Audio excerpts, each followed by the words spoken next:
Maro lava le soifo mo malangi matafi ia manuia tele le Vaiaso Gagana Samoa ia ro nei tangata o Fitawai Europa la Fogusa o te sama inu o ia i motele salafai o Faleono safune ia maupolu ia o le aoga ia ma le fale tomasanga ia matausa ia fiol tamalosina ia ai o lo aoga o le te ngalua taimi nei ia o le lamu manosi o Salle College i Otara ia o le so ia o se tofa na e fo ia nisi o sunga fai aoga ia o lo ngafa di malenga wenga o le auai le tatonga ngana i tonu o lamu tautasi ia o le wa mato fatasi le Vaiaso ia o le malu Faleono o lo auai le lo tali malo ai le lamu ti lansao ia mauai Otahuhu o Alfriston o James Cook o Papakura ia malmato la mo Salle College ia pe o le tawan na ia so ia mai patasi ia mato te tamo fai lava ia wa fo se sa wa ma na malo soifua maua malangi matafi o lo ingoa o perasi kalati o nui Samoa o Vaiala falelatai vatia le auaa le taimine o lo ngalue au nai o le kolisi o Alfriston e tele lava o onga taua e mau mai le mato Sootaga o te loa e faima faamalo si au fo inisi o alo mawhanau pe ala to va ai atu o lo o tau wivi inisi o alo mai isi a ongan fa pe ala ia oi o va ai akul kamalea o lo avel Gagana Samoa o maulanga skol sipi ia me fai fo ia ona o au siale nei tulanga ele ngata ilea e me fai fo en maule mafutanga ma fa asoa inisi o ngaluenga lo fai tonu potua onga ia taro falava ma lo lava soifua ia sa mo fa fonga mai le nei tula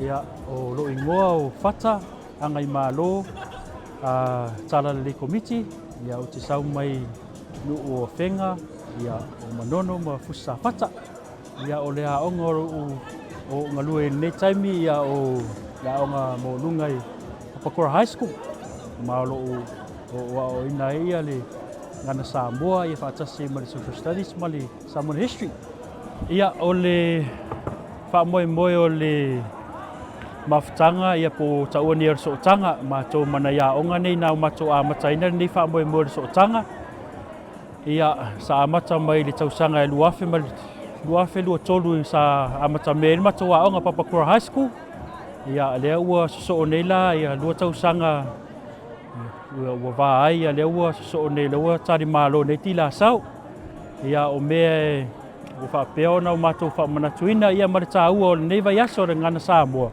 e le ngata e whaamautu ai faamanatu le tāua o le tātou ngana e mese lava i nei tātou whanau o ola ma soifua te tonu i New Zealand nei tonu i Aotearoa ia mese le tātou anganu ia tamu whai pea ona tapue ia le ao ngā o le ngana ma le anganu ia wane o tātou whanau o loo te tonu ni Aotearoa Soifua manuia o loo ingoa moravia tumaai tumtawai o te tau mai i Safune, Safotu, Salle Lolonga, Salle Lesi, Malei Fifi.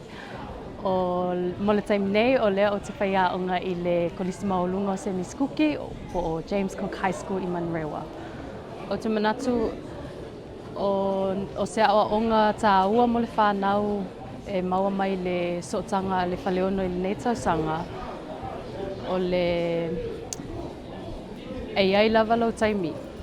Tusa a whapesa ai le whainga o le whaatinoina o le awa le whanau i le taiao. Sa ai lava nei whanau sa sasi.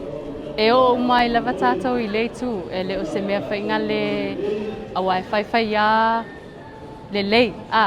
So o le peilao la ua uia manatu i le tu o le whanau o le lava la ite o le poie tawa o ma tawa o i le lato ngana ia ma le whaatinoina o tatou tūmanga whaasamoa ia ai lava le taimi e mauai ia pei lava le tala le toeina whai a nice Talo falava ia o loo ingoa o metaus fono tawa nai mai nuu o awhenga i polu ia o falelatai ia o a opo i savai ia mamanase ia o matai nei ana nai falelatai le nuu o le tina o loo tama o Otahuhu College leo te whaiaonga i Gagana Samoa walu nei le lua sfulu tausaga.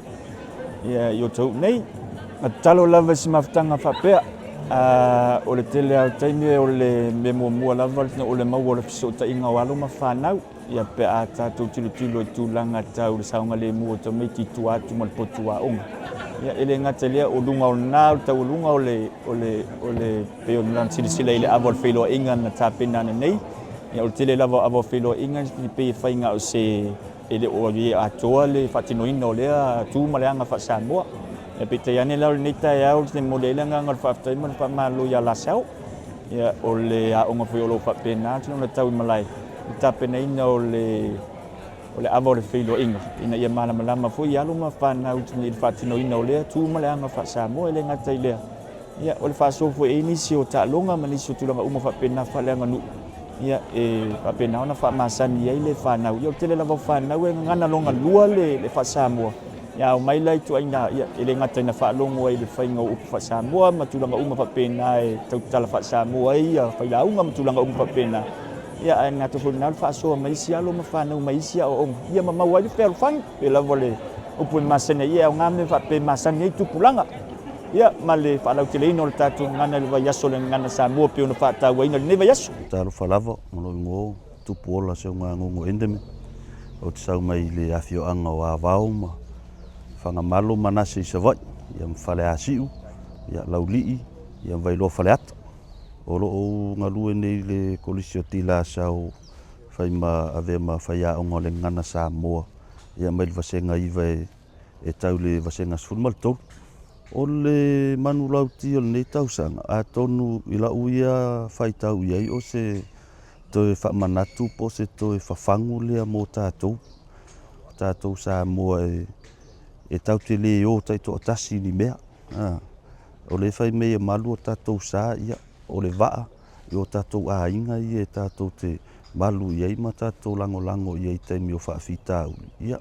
A Folau I lagima ia pe o faamanuiaga na ona i tatou aiga o tuu mai a te i tatou o se toe fafagu la o lea fasifaitau po o lea manulauti lau ia malamalama iai tatou te tua lave o tatou aiga nuu ma ekalesia ia e faigofie foʻi la tatou faiga malaga lenei foʻi soifuaga o tatou ola ai. Loo manatu i le autu nei tausaga ia malu lau sa Folau I lagima o le winga o lea autu ia mauaa lau sa e ala lea I le atua ia e whaamoemoe le atua mea uma e te whaia e manuia I lo Folauga. Ia ese le tāua le autu po le manulauti nei tausaga whapea ia malu lau sa Folau I lagima. Ia o te manatu ia e tele foʻi o tō auai ia ala foʻi lea le manulauti. Ia o tūsala o le tātou galuega whaifatasi ia tātou Folau whaatasi, ia tātou mau foʻi se manuia, ia wā foʻi I tātou ainga, ia nuu e kālesia me se foʻi lau mua o loo o ina I le tātou ngana. Ia o le winga o le manulauti o le tausaga ia malu lau sa Folau lagima ia o le ia malu ia o tātou malu o le tātou ngangana, ia malu o tātou anganuu. E le ngata e a mata mai lava nei o tātou mātua, e mata mai lava I maunga te tele. Ia se whaamoemoe au wale tapu e ina le o le soifua, e mese o tātou, tāua o tātou nganuu, tāua o tātou ngana. Ia whaapeo leo na tātou Folau au wale manuia o tātou tupulanga, tātou whanau whai mai. Ia au waia tonu nei ni usila o tātou nofo mauai. O le tapeneina o le tangata, o le Folau I lagima ia tapena lava o ia mo le lumanai I se ala e te tau ona e silafia ma e iloa e te lava tapena I ma lava tāoso tina aua le lumanai. E le ngata lai tono le poto a onga. Ia ai o te tonu foʻi o ainga matulanga uma whaapena I le atina ina ma le whaafaileina o te ola ma le whanau ma le atina ino le auauina o le whanau te tono ainga la mese awa onga. E eila le manatu tina ahatia e whaalelei ia ma te tono ainga ma o onga. Ia e le tau mate foi se lumana I manuia o alo ma whanau tina pei o le whaamamawhana ia te auia.